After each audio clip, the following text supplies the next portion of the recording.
Dans cette vidéo, on va utiliser le module random qui fait partie de la bibliothèque standard de Python. Nous allons faire un code qui va permettre à notre assistant virtuel d'avoir plusieurs réponses à une question, le rendant ainsi plus imprévisible, donc plus naturel.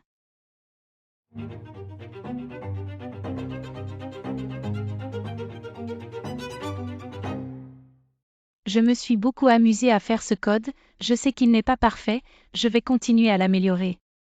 On ouvre notre éditeur de texte, et dans notre projet on crée un nouveau fichier, vous lui donnez le nom que vous voulez, moi pour cette vidéo je l'ai appelé test2, je sais ce n'est pas très original. Il faut importer le module random, moi je l'ai déjà importé dans le fichier midomotique donc j'importe ce fichier, mais si c'est votre première vidéo avec moi, importez le module maintenant avec import random. Avec vous déjà pensé à colorer vos textes, je vous propose de mettre les réponses de notre assistant en jaune. En utilisant la bibliothèque Colorama de Python, nous pouvons changer les couleurs du texte que nous écrivons dans la console avec la commande print. Il faut installer la bibliothèque Colorama et aussi les trois fonctionnalités. Dans notre code, on va utiliser for. On va utiliser la fonction rendrage et le module random qui est intégré à Python. Dans notre exemple, nous voulons générer des nombres entiers compris entre 0 et 4. Attention, il faut bien taper 5, toujours dans notre exemple, car la dernière valeur est exclue, on stocke le résultat dans une variable, et on affiche le résultat dans la console. On crée une liste que l'on appelle R, suivie de 2 crochets, on ajoute entre ces crochets nos 5 phrases, séparées par une virgule. À la ligne suivante, nous stockons dans une variable, le nom de la liste suivi du nombre aléatoire entre 2 crochets. On affiche, dans la console, la phrase, qui a la position stockée dans la variable R réponse.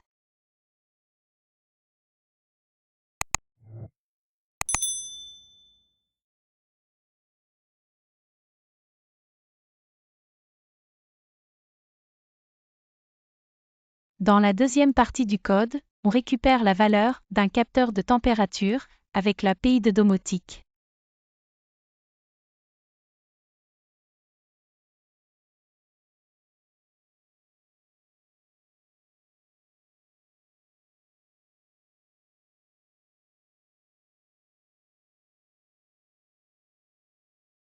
Dans la variable température, on récupère la valeur du capteur.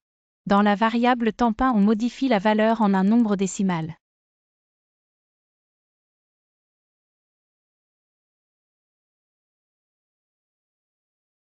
Puis on fait 2 tests sur la variable et on change la couleur du texte en fonction de la valeur.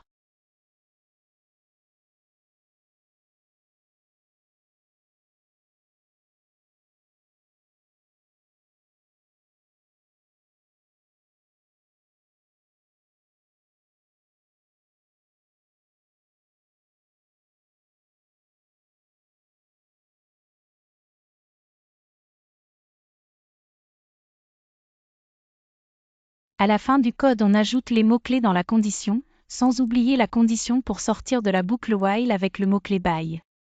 Pour tester la fonction que j'ai appelée temp dans ce code, on va modifier la valeur du capteur température dans domotique. Je vous montre rapidement comment et facilement. On se rend sur le site wiki de domotique. On choisit dans le menu Mettre à jour un sensor.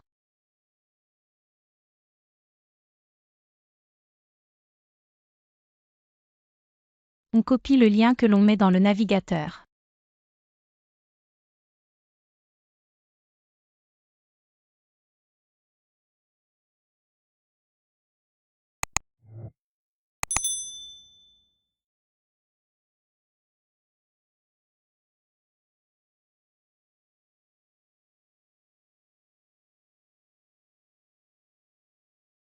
On récupère l'IDX du capteur que l'on veut mettre à jour, on le trouve en cliquant sur Log.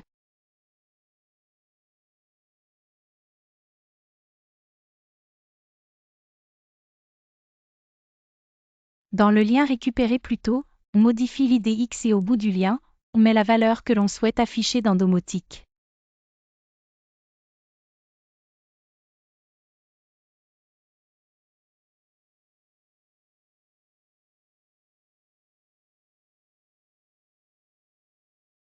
On a une réponse dans le navigateur, sous forme JSON, statut OK et Update Device. On retourne sur notre domotique, dans Température et on peut voir que la valeur a changé. Nous pouvons à présent lancer notre code dans la console. Pour exécuter notre code, on tape Python 3 test.py.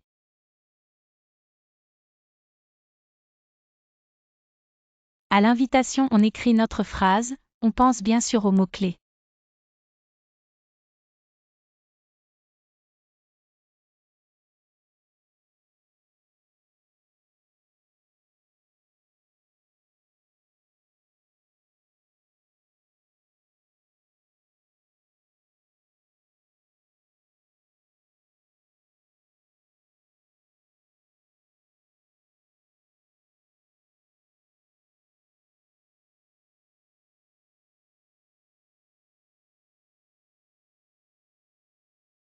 Maintenant, on lui demande la température de la maison, la réponse est en rouge.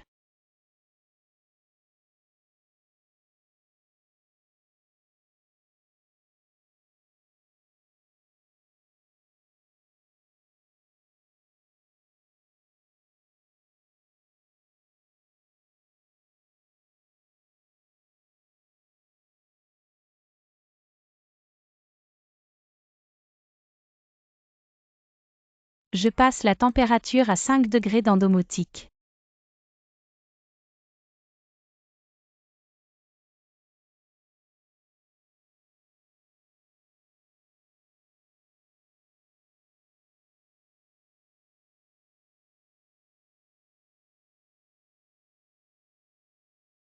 Notre code fonctionne plutôt bien, j'ai eu plaisir à vous le présenter, si vous avez aimé. Pensez à vous abonner. Dans la prochaine vidéo, on parlera des heures et des dates, mais aussi de l'actualité, ne manquez pas la prochaine vidéo. À bientôt, prenez soin de vous.